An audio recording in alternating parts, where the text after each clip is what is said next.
ओम नमः शिवाय। ओम नमः शिवाय। ओम नमः शिवाय। ओम नमः शिवाय। ओम नमः शिवाय। ओम नमः पति शिवाय। परमेश्वराय नमो नमः। माता, आपका ये तुच्छ भक्त आपकी महान कृपा दृष्टि का आकांक्षी है। प्रणाम देवर्षि नारद। माता, मैं तो आपके आशीर्वाद योग्य हूँ, प्रणाम के नहीं। कृपया आप मुझे प्रणाम कर ऐसा कठोर विनोद ना करें। इसे अन्यथा ना लो नारद। मैं विनोद करके तुम्हारे विनोद को जगाना चाहती थी। मैं कुछ समझा नहीं माता। गंभीरता का आचरण तुम्हारे ऊपर अच्छा नहीं लगता नारद। इस सृष्टि में एक तुम ही तो हो जो हास्य, परिहास और आनंद से परिपूर्ण हो। जानते हो नारद, भोलेनाथ ने इस सृष्टि की रचना क्यों की थी? देव, दानव और मनुष्य को क्यों बनाया था? क्यों माता? आनंद प्राप्ति के उद्देश्य से। ये जगत भोलेनाथ के लिए एक खेल मात्र है। इसीलिए स्वामी अपने खिलौनों को हास्य परिहास से पूर्ण प्रसन्न देखना चाहते हैं। परंतु माता, आज प्रत्येक लोक से हास्य, परिहास, आनंद कम होता जा रहा है। उसके स्थान पर क्रोध, लोभ, कुटिलता, स्वार्थ बढ़ता जा रहा है। भगवान भोलेनाथ की सुंदर सृष्टि के ये सब प्रारंभिक अंग हैं। हाँ नारद, सत्य की विजय के लिए असत्य को पराजित होना ही पड़ता है। धर्म की स्थापना के लिए अधर्म को अपना स्थान छोड़ना ही पड़ता है। जानते हो नारद, विध्वंस रचना की पहली प्रक्रिया है। किंतु तुम असत्य, अधर्म और विध्वंस से परे हो। इसीलिए तुम्हें गंभीर देखकर मैं आश्चर्यचकित हो गई। देवी, प्रायः नारद गंभीर नहीं रहते, इसलिए हमें सर्वाधिक प्रिय हैं। किंतु आज ये पातालवासी दैत्य गजासुर का भयानक और विकराल रूप देखकर आ रहे हैं। इसलिए तुम्हारी प्रेरणा से भी इनका विनोद जाग नहीं रहा है। सत्य कहा आपने भोलेनाथ। नारद, ये तो नियति की लीला का एक अंग है। इसमें सुख अथवा दुख प्रकट करने की क्या आवश्यकता है? नियति तुम्हारे जिस स्वरूप से प्रेम करे, उस स्वरूप को परिवर्तित न करो नारद। किंतु भोलेनाथ और दुष्ट गजासुर। तुम्हारी जिज्ञासा हमें प्रिय है नारद, क्योंकि उसमें जन कल्याण का उद्देश्य छिपा रहता है। तीनों देवियों ने अपनी शक्ति से जिस महिषासुर को। महिषासुर? क्या वह पुनः जीवित हो गया है? देवी, आप तो साक्षात शक्ति स्वरूपा हैं। क्या आप नहीं जानते कि आपके हाथों मोक्ष को प्राप्त असुर पुनः जन्म नहीं ले सकते? मैं जानती हूँ भोलेनाथ, किंतु आपके श्रीमुख से सुनने का आनंद ही कुछ और है। आपके शब्द और वाक्यों से ज्ञान की मधुर वर्षा होती है, जिसे सहेजने समेटने का लोक में रोक नहीं पाते। देवी, ये कहीं नारद की समीपता का प्रतिफल तो नहीं? ये भी कुछ में से बहुत कुछ जानने के लिए नई नई जिज्ञासाएं खड़ी करते ही रहते हैं। नारायण नारायण। हाँ तो नारद, ये गजासुर उसी महिषासुर का पुत्र है। महिषासुर का पुत्र? हमें तुम्हारी जिज्ञासा प्रिय है नारद, किंतु संदेह नहीं। नहीं नहीं भोलेनाथ, मैं संदेह नहीं कर रहा था। नारद, हर शब्द का एक भ्रम होता है और हर वाक्य प्रस्तुति का एक स्वरूप। जिज्ञासा और संदेह में शब्द का भ्रम और वाक्यों की प्रस्तुति का स्वरूप बदल जाते हैं। क्षमा करें भोलेनाथ, मुझे आप क्षमा करें। नारदीय स्वभाव की विवेचना तो आप कर ही चुके हैं भोलेनाथ। सब अहंकार से भटकते हैं, परंतु नारद जिज्ञासा से भटकता है भोलेनाथ। तो अब तुम्हारी जिज्ञासा कहाँ भटक रही है नारद?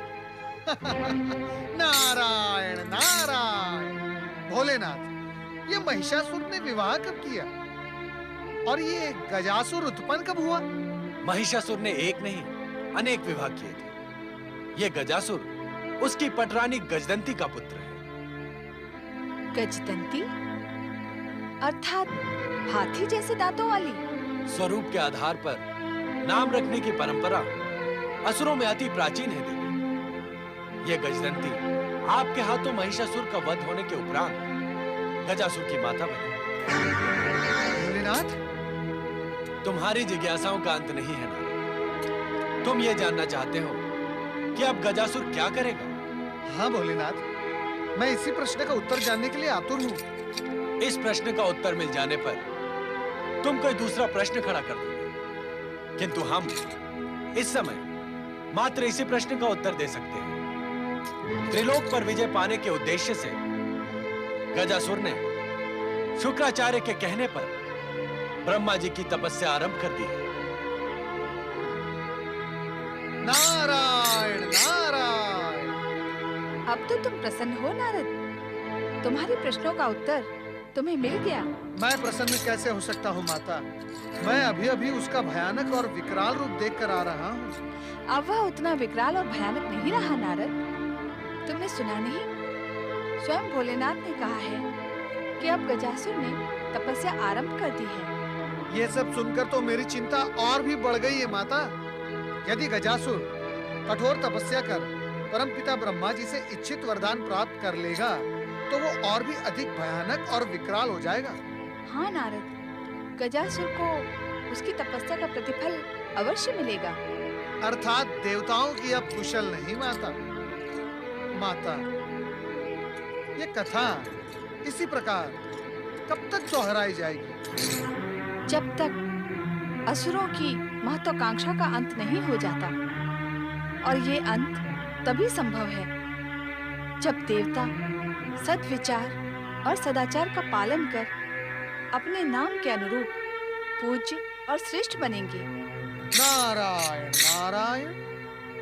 देवताओं की सद्विचार और सदाचार के कारण असुरों की महत्वाकांक्षा भला कैसे समाप्त होगी माता? नारद, तुम्हारी समीपता का उलाहना अभी अभी भोलेनाथ ने मुझे दिया है। माता, पुत्र हूँ ना, इसलिए स्वभाव तनिक जिज्ञासु है। किंतु पुत्र का स्वभाव माता को लग जाए। माता भी तो कभी न कभी कहीं न कहीं किसी न किसी की पुत्री ही होती है। तो विनोद प्रारंभ हो ही गया। नहीं नहीं माता, ये तो प्रश्न का उत्तर पाने के लिए एक ललक है, ललक। नारद, जब देवता सद्विचारों का आश्रय लेकर सदाचारी बनेंगे तो त्रिदेव के आशीर्वाद से उनकी शक्ति में वृद्धि होगी और तब उन्हें असुरों से भयभीत होकर त्रिदेवों के पास भागना नहीं पड़ेगा और तब वे दृढ़ता से असुरों का दमन भी कर सकेंगे। नारायण नारायण। क्या ये संभव होगा माता? नारद, इस सृष्टि में असंभव कुछ भी नहीं है। आप देवर्षि हैं। देवताओं को सद्विचार और सदाचार का पालन करने के लिए प्रेरित कीजिए, जिससे आपको उनकी चिंता करने की आवश्यकता भी समाप्त हो जाएगी। नारायण नारायण। माता, देवताओं को सद्विचार और सदाचार का पालन करने के लिए प्रेरित करना ये मेरी चिंता से भी अधिक कठिन कार्य है। निराश न हो नारद, प्रयास करते रहो, कुछ न कुछ तो परिणाम निकलेगा ही। माता, कृपया आप मुझे ऐसा ही आशीर्वाद दें। ओम नमः शिवाय।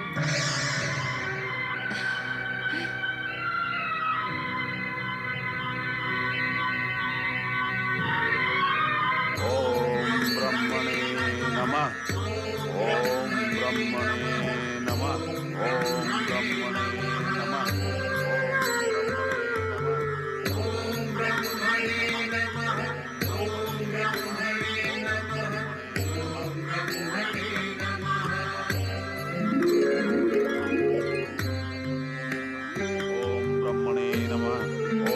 ब्रह्मणे नमः। ओम ब्रह्मणे नमः। हमारे घोर शत्रु दैत्य गुरु शुक्राचार्य से आदेश पाकर महिषासुर के पुत्र ने तपस्या प्रारंभ कर दी है।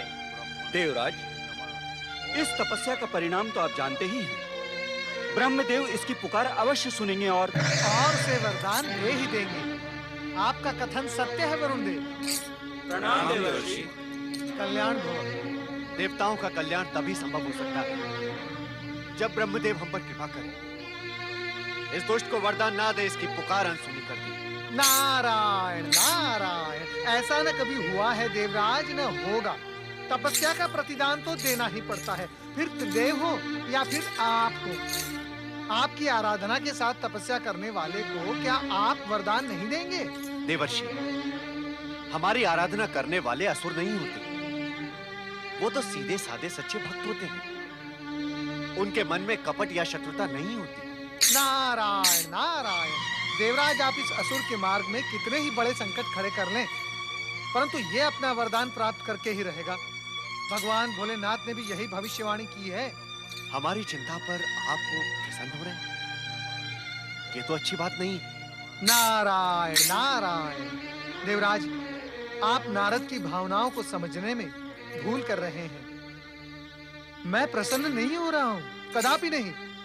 मैं तो आप में प्रेरणा जगा रहा हूँ कि आप असुरों से भयभीत होना छोड़कर सदाचार और सत्य का आश्रय लें। आप अपनी शक्ति को संचित और सुसज्जित करें। यदि ये असुर वरदान प्राप्त कर भी लेता है, यह आवश्यक भी तो नहीं कि वो स्वर्ग पर आक्रमण करेगा ही। देवर्षि, हमें हर संभावना के प्रति सचेत रहना आवश्यक है। आप तो स्वयं ब्रह्मा जी के मानस पुत्र हैं। आप ब्रह्मदेव को प्रेरित कर सकते हैं कि वे इसे वरदान ना देकर असुरों को वरदान देने की परंपरा को समाप्त कर दें। नारायण नारायण, देवराज आप मुझे क्षमा कर ही दें, क्योंकि परमपिता ब्रह्मा जी को परामर्श मैं नहीं दे सकता। ये धृष्टता मुझसे नहीं होगी। मैं चलता हूँ। देवर्षि, देवर्षि हम पर दया करें। कृपा कर हमारे साथ ब्रह्मलोक चलें और ब्रह्मदेव से प्रार्थना करें। नारायण नारायण, देवराज मैं परमपिता ब्रह्मा जी से अनुरोध करूं और आप पीछे खड़े खड़े केवल देखते रहें, ये नहीं हो सकता। और केवल परमपिता ब्रह्मा जी के पास चले जाने से समस्या हल नहीं होगी। यदि हमने कुछ अनुचित कहा या किया हो तो आप कृपा करके उसे भूलकर ब्रह्मदेव के सम्मुख हमारा नेतृत्व करें, हमारी प्रार्थना स्वीकार करें देवर्षि। नहीं नहीं देवगण, आप मेरे चरणों में बैठकर मुझे लज्जित न करें और ना ही मुझे अपना नेतृत्व करने के लिए कहें। असफलता प्राप्त करने के पश्चात नेता की क्या दुर्दशा होती है, यह समस्त जगत भलीभांति जानता है। परमपिता ब्रह्मा जी ने यदि हमारी बात नहीं सुनी तो दोष आप मेरे सिर मर दोगे। कृपया आप मुझे क्षमा करें। देवर्षि, हमारे प्रति इतने कठोर ना बने।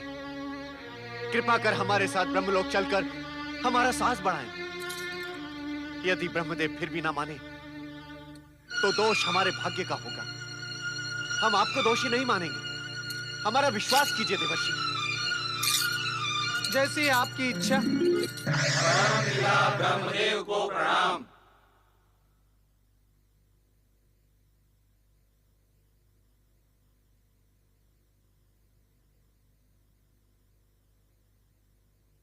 लंबे समय पश्चात तुम्हें ब्रह्मलोक में देखकर हमें प्रसन्नता हुई नारद। आपकी कृपा के लिए मैं कृतज्ञ हूँ। परमपिता, हम जिस उद्देश्य से आप यहाँ आए हैं वो हमसे छुपा नहीं है देवराज। परमपिता, हम आपसे यही निवेदन करने आए हैं कि निवेदन करने की कोई आवश्यकता नहीं है देवराज। हम आपकी समस्या से परिचित हैं, परंतु आपकी चिंता व्यर्थ है। हमारी चिंता व्यर्थ है? हमारी चिंता व्यर्थ कैसे हो सकती है ब्रह्मदेव? आपसे वरदान पाते ही असुर सर्वप्रथम स्वर्ग पर ही आक्रमण करते हैं। इसीलिए हम आपसे विनती करते हैं ब्रह्मदेव, गजासुर को वरदान कदापि ना दें। क्या यह संभव है नारद? कोई निष्ठापूर्वक हमारी आराधना करे, कठोर तपस्या करे और हम उसे वरदान न दें? परमपिता, मैंने देवराज इंद्र को इस सत्य से अवगत करवा दिया है कि यह संभव नहीं है। यदि तपस्वी कठोर तपस्या करके अपने आराध्य को प्रसन्न करेगा तो उसे वरदान तो देना ही होगा। नारायण नारायण। जब तुमने देवराज को ज्ञात करा दिया था तो इन्हें यहाँ लेकर क्यों आए? क्या तुम ये समझ रहे थे कि प्रार्थना करने पर हम तपस्या और वरदान के नीति नियम बदल देंगे? नहीं परमपिता, कदापि नहीं। किंतु भविष्य में पृथ्वीवासियों और देवताओं पर आने वाले संकट का विचार कर आप गजासुर को वरदान ना देकर यह परंपरा तोड़ देंगे, ऐसी आशा हमने अवश्य की है और आप ही हमारी इस आशा को पूर्ण कर सकते हैं। नहीं देवराज, ये संभव नहीं है। परंतु इतना आश्वासन हम आपको अवश्य दे सकते हैं कि हमसे वरदान पाने के पश्चात भी गजासुर स्वर्ग पर आक्रमण नहीं करेगा। क्या आपको हमारे कथन पर विश्वास नहीं है देवराज? नहीं परमपिता, ऐसा कदापि नहीं है। नारायण नारायण। परमपिता, देवराज इंद्र आपसे वचन लेने ही तो यहाँ आए हैं। इन्हें आपके कथन पर यदि विश्वास ना होता तो ये यहाँ आते ही क्यों? हम आपको पुनः विश्वास दिलाते हैं कि गजासुर स्वर्ग पर आक्रमण नहीं करेगा। नारायण